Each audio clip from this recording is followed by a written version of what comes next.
Isininte raw siya ni Mayor Go sa Hi! Hello, Marina Banggi po sa Iloga Boss. Mamanggi po kita. So ipapahiling ko po sa Ilo ang sa kuyang pamanggihan niya na Banggi. Ayan. Ini po. Kung hihiling nindo po sa video, ini po ay gulay na pako. Gulay na pako. So ini po, ini-steam ko lang po ini gulay na pako para isawsaw ko lang po ini sa suwa. So lemon, suwa. So ini po ipapahiling ko ang suwa. Nang tanungin namin ang leader ng mga indigenous people sa Barangay San Vicente, inamin So namon po siya. lumapit sa kanya si Mayor Go patungkol sa lupa. Pero hindi Gabos ko po ini, gabos ko po ini nakaunon. Hindi, gusto lang rentahan. Ang lang niya, maghanap siya ng konting paglagyan lang ng yalan. Sinubukan namin tingnan pa kaya si Go, pero hindi siya nagpauna. Samantala, ang inaalam ng mga Hindi na po ako mamaluto. sino ba ang nasa likod ng giganteng pogo sa Ay, ini na lang po ang pamanggihan ko. Susunod na mga araw ko siguro. Ini-steam ko po ini Sino nga ba pako. ang tunay na may-ari sa likod? Gulay na pako. At mabibigla ko ang sabayan ng Pilipino kung sino nga ba talaga nasa likod. Bali, sinabayan ko palang ki suka, dit na suka. Tsaka dit na lada ang sausawan. Sa loob ng napakalawak na compound ng Lucky South 99, lalo na hindi lahat nakakauwi ng buhay. Nakikita kami mga dead bodies na kalat Kasi ramon. Ma, So matutulis nyo, ang nangyayari kasi ano yun, mga gamo. namin picture ng dead body. And then, ang Chinese, coordinate namin sa embassy. And then, malalaman namin sa embassy na may secret. ram, Meron parang isang bae, nagpatilang para malina na yung boses, and then lalagyan ng time. sinabayan ko man na kape. Yan may mainit lang mga tulak ko. And then, wala na yung boses. Magandang gabi sa atin lahat. Nandito tayo ngayon mga itong search warrant number 24-06. kinagabihan sa visa ng search warrant na mula sa Regional Trial Court ng San Fernando Kaya po ang tiklo po, unta nga ning makasawsaw ulit sa mangko. Kung saan daw narinig ang boses ng babae.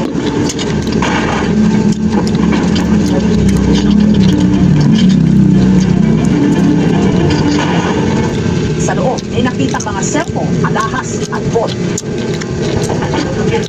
Maging kanding muna kita. Actually, walang pro. Puro con siya. Dahil itong Pogo, ang dinadala Simpleng dito, pagkaon pero masustansya ini. yung trafficking, prostitution, nakikipag-alyansa na sila sa mga local criminal syndicate. Dati na akong pumirma sa So mga gusto din mag-diet, Economic Affairs. ayan, Paalisin na ang Tugos. pwede ta po yung libuhon. Organisadong krimen na nakatago sa operasyon ng ilang puro nagkalat na sa mga Ang pagkabanggi kaya, Scam City. guys, dahil ako nagmamaluto. Sumasambulat na marami rin pala sa iba't ibang bahagi ng Pilipinas. Gusto ko mag-diet kasi ang ano ko baga, ang timbang ko na sa ano na 65. Wala na ako. Sa Kalaunan, naging sentro o ugat ng krimen at pagbubudol. Nasa 65 na ang samantalang kang last month, December, 63 lang ako. Yun nga, na January. Sa Kalugyan, sa Leyte, agaw pa 65 na ako. Hala. Sa mga nagtapos. Nakatakot to na. Naligaw raw kasi ito ng pinuntahang graduation. Ang kanya kasing height. Yung siramon siya.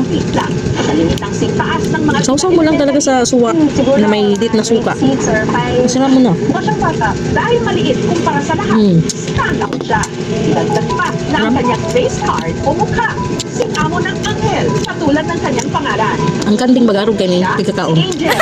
Ang karabaw. Daw parang pang Pero hindi daw mga karabaw. Ha? po, parang parang bata. Pumapalit ako mga bata. Mga makusog ng gawas. Mga pambata. May kurba na rin. Nagsasabak pa nga ni sa kahan. Isuot. Mga Diba? damit na Pero wag ko man maging karabaw. Wag ko man maging kanding. mahilig din siyang maglagay ng make-up. Sa Facebook po, yung nababasa ko, bakit po daw ako nagliligtin Ako. bata pa daw po ako. Sa English, Siyang pagtaas ng kilay. anong sa English nga ni kang pako? Hindi ko ba aram? Dahil ang totoo niyan, decision anos na siya. Talaga na. Incoming senior high o grade 11 na sa susunod na pasukan dito sa Kalugyan National High School. At nakagraduate lang. Ang mga with nagda-diet, honors. ayan, tipid na ini. Pamilyan. Para maabot ko po yung mga sa teenager. Hindi rin nakaabot anak. Hindi ka na magasos kay maluto. Natatakot din po ako magtaas ng kamay. Diba? Pag mag-answer po ako ng blackboard. Hindi ka na magasos kay ibang Ricardo. Yung sa nananggat ini. Daw siya, her suka, suwa, lada. Ang advantage na akong kamubo, ang pag-discount Tapos pa ko. Ay, napos ko. Yung kay ate. Si Angel, isang pitong magkakapatid. Siya lang ang may ganitong kondisyon. Malumuyon pati siya. Lang daw siya noong ipinagbuntis Mga ubos. ng kanyang inang si Nelsa. Waray na ko mag-out ng mga anak ko kay Angel, kaya ako idal. Mga ubos. Ang nakuha sa night market pa rin ni Binakan.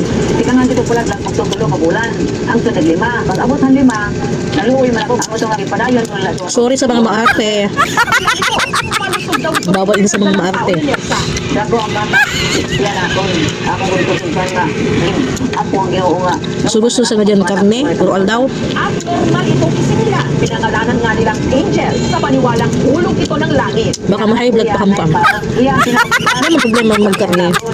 Pero habang lumalaki si Angel, Bako sa nauro aldaw. silang napansin. Mga naan mga ano yun do taba. Angel. At nung nagsampung taong gulang na si Angel, napansin daw niya ang Madaldaw nun si Jessica Sugo din. kanyang paglaki. Nagdaw pa ako sa kadaldalan. Kaedad ko, ang lalaki nila, tapos ako, Mm. ang liit pa rin. Tapos napapansin ko din yung mga pinsan ko na abot yung height ko. Ang sabi po ng doktor, Sarong ano ini, sarong bugos na pako. araw-araw ko naman po yung iniinom ng Kila ba nga ako sana siya? Pero, walang nangyari. suka ba nga? Ang ko pa rin.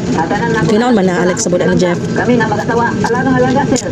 Gayon man, Kabanga sa kuya. bilang tahanan, madalas naman daw Kasi dahil na nga niya ako nagmaluto. Niloloko ako. Sinda, nagmaluto sinda. Na parang elementary po yung height ko. Sinabi ko po kay mama, mama, nalala ko pag-iskrila kay. Gabi? Kaya kami bullying na kanila. Awakan si Bigyan sir na. Promise. Nasiramon talaga siya. Total, binuo ito lang. Ayan guys, ipapakita ko po sa inyo, naubos ko po yung isang platito, hindi platito ini, na pinatawad. sarong bandihado. Sarong bandihadong pako.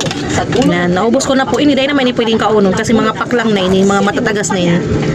So naubos ko na po. Masiramon kaya naubos ko po. Kulaw na sa tulako. So dit ko pang maubos susuka. Pinasinungalingan Yan lamang po guys ang aking video ngayon. ulo ng baka. Nagaano ako. Before siya inatake ang So yun lang guys. Maraming salamat po sa panonood nyo. Huwag kayong magsasawang manonood sa akin. At subscribe na po kayo sa aking YouTube channel. Ayan, bye-bye. Mua, mua, mua, chup, chup, chup.